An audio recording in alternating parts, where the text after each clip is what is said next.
Assalamu alaikum warahmatullahi ƴan uwa barkamu da sake saduwa da ku a yau a wani sabon bidiyo. Kamar yadda za ku gani a title bidiyon mu ne yau ba bidiyo bane na application ko yanda zamu koya muku amfani da waya ko na makamancin haka. Bidiyon mu ne yau bidiyo ne mai matukar amfani. Saboda a bidiyon yau na kawo muku wata makaranta ce mai matukar muhimmanci da ta bude admission ko kuma in ce scholarship ma'ana karatu kyauta. Wannan makaranta ita ce makarantar Al-Bukhari International University wanda take a kasar Malaysia a babban birnin su na Kuala Lumpur. Dan haka kafin mu fara bidiyon zan muku roko daya. Dan Allah ina roƙon ku duk wanda ya kalli wannan bidiyon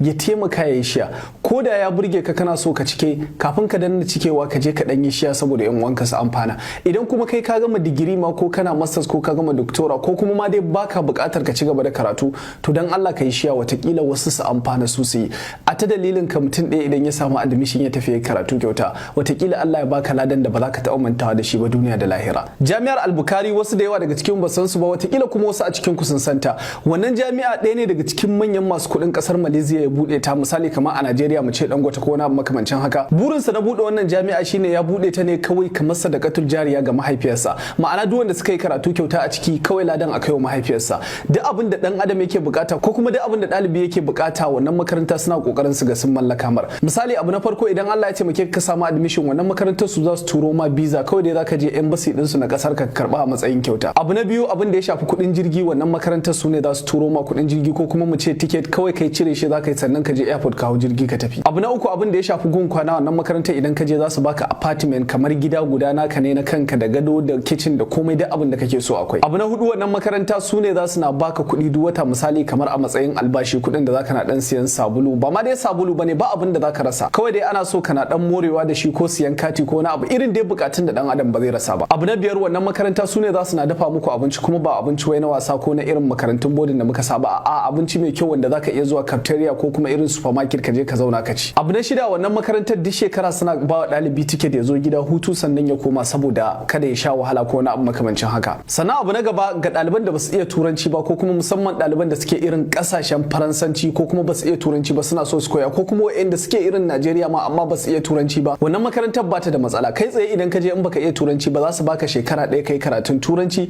sannan daga baya kawai sai ka fara karatun jami'a. Dukkan kusa-kusan da kuke so na boko tun daga kan kwamfuta da injiniyarin da waye duka suna da shi sannan irin kamar yan arabic za ku iya cikewa saboda suna da islamic studies da sauran abubuwa makamantan haka. A takaice dai wannan jami'a duk wani ɗalibi da yake son ya yi karatu a ƙasar waje ko kuma ya samu dama musamman suna biyan albashi ko na abu makamancin haka zaɓi ne da yana da matukar muhimmanci ga kowane ɗalibi. Da haka ina ba da shawara ga duk wani ɗalibi da yake so ya ci gaba da karatunsa hatta wanda ma baya so ya ci gaba da karatu wannan dama ce wataƙila daɗin abin da ya sa ba ma so mu ci gaba da karatu irin rashin kuɗi ne ko na abu makamancin haka to wannan dama ce. Da haka dai dan ganin yadda ake rijistar wannan makarantar ku biyo mu cikin wannan bidiyon ku. Da fari idan kuna kallon bidiyon kamar haka inda kuna kallon shi a nan wajen kai tsaye ku zo ku danna nan wajen alamar gun comment kamar yadda kuke gani haka bayan kun danna za ku ga link din ya bayyana a comment din farko kawai sai ku danna shi kai tsaye zai kai ku website din ko kuma idan kuna kallon bidiyon ne ta timeline kawai ku danna shi ta nan to amma akwai wasu a cikin ku da yawa za su danna link din baya bude musu to idan kuka danna link din bai bude muku ta opera ku ba kawai ku zo ku danne nan wajen haka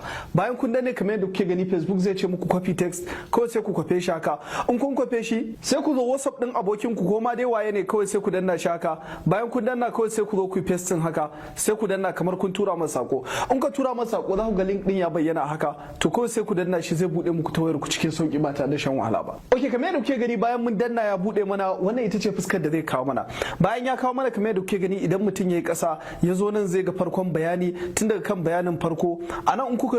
yi kasa za ku ga sharuɗan da makaranta take so da sauran abubuwa makamantan haka sannan idan kuka yi kasa anan dukkanin sharuɗa ne da waye anan in kuka zo za ku ga link din da za ku danna kawai ya kai ku gun da za ku yi rijista misali yanzu kuna danna wannan link din kamar yadda kuke gani zai kai ku gun da za ku yi rijistar wannan misali website din su da waye sannan anan ƙasa kamar yadda kuke gani akwai bidiyo wanda idan kuka kunna shi zai koya muku yadda ake rijista ɗaya bayan ɗaya tun daga matakin farko har matakin ƙarshe sannan idan kuka zo nan ƙasa za ku ga duka bayanan su misali kafin ku yi rijista idan kuna da wata tambaya wannan shine Instagram din makarantar wannan shine Facebook din su wannan shine YouTube channel din su wannan shine email din su wannan shine contact din su idan kuka shiga YouTube din su za ku ga bidiyoyin makarantar masu kyau da sauran abubuwa makamantan haka da komai dukkan abin da kuke so baki daya za ku iya gani tun da kan farko har karshe duk abin da kuke so za ku iya gani sannan idan kuka zo nan za ku ga hoto da zai bayyana muku irin kwasa-kwasai da ake da sauran abubuwa da waye duka bayanan makarantar shekara da waye duk abin da kuke so za ku sani anan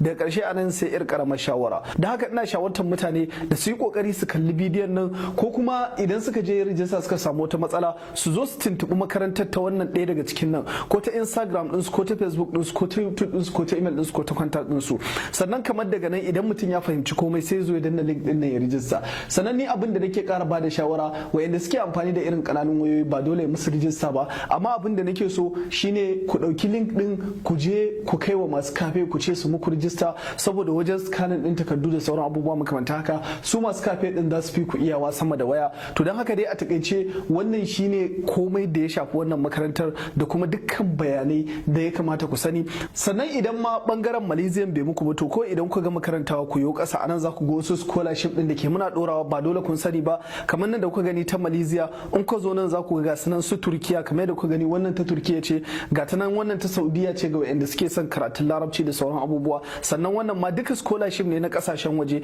to don haka za ku iya duba su sai ku zaɓo wanda suka muku. Kamar yadda kuka gani wannan ita ce cikakkiyar hanyar da dan adam zai iya rijista a wannan makarantar. Da haka kamar yadda muka faɗa muku a farko, kada ku manta da share da like da subscribe. Wannan shine ƙarshen bidiyon mu na yau. Anan nake ce muku assalamu alaikum.